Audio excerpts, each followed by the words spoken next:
मैं कविता प्रारंभ करता हूं कि क्या होता है पिता के संस्कारों की 12 खड़ी से ज्यादा कुछ भी नहीं। पिता के संस्कारों की 12 खड़ी से ज्यादा कुछ भी नहीं। उनकी मुस्कुराहट की घड़ी 2 घड़ी से ज्यादा कुछ भी नहीं।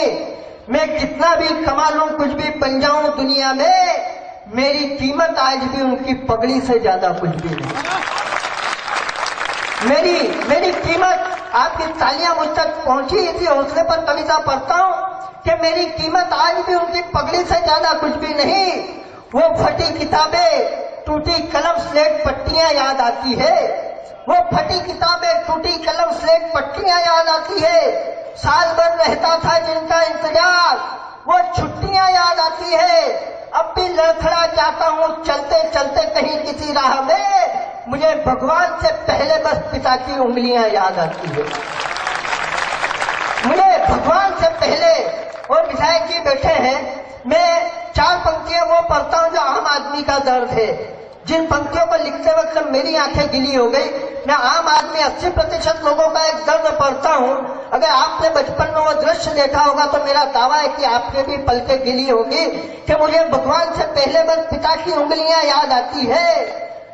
मेरे हर अच्छे बुरे काम उनके ध्यान में रहते थे।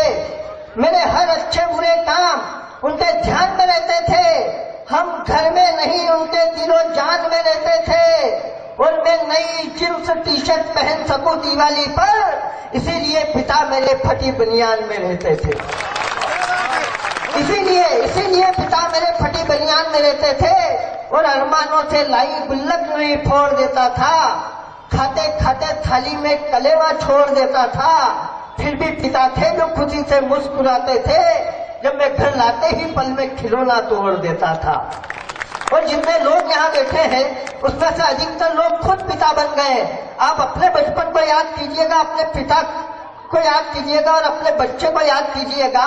मंच को समर्पित करता हूँ पंक्तियां कि मुझे लगता था कि पिता के फैसले कड़े होते हैं। मुझे लगता था कि पिता के फैसले कड़े होते हैं, पर कड़े फैसलों से हम पैरों पर खड़े होते हैं। और मैं पिता बना तब मैंने सचमुच ये महसूस किया, अरे बच्चे बच्चे होते हैं, बड़ी मुश्किल से बड़े होते हैं। बच्चे बच्चे होते हैं। और अंतिम 4 पंक्तियां पढ़ता हूं। अच्छी बात कही हो तो तालियों से विदाई दीजिएगा कि अपनी ही जड़ें मत काटो, कोई फरियाद काम ना आएगी। अपनी ही जड़ें मत काटो, कोई फरियाद काम ना आएगी। घर का आंगन छोड़, कोई जायदाद काम ना आएगी। और अगर सताया उस पिता को जिसने तुम्हें नाजों से पाला है, बुढ़ापे में तुम्हारे लिए तुम्हारी औलाद काम ना आएगी।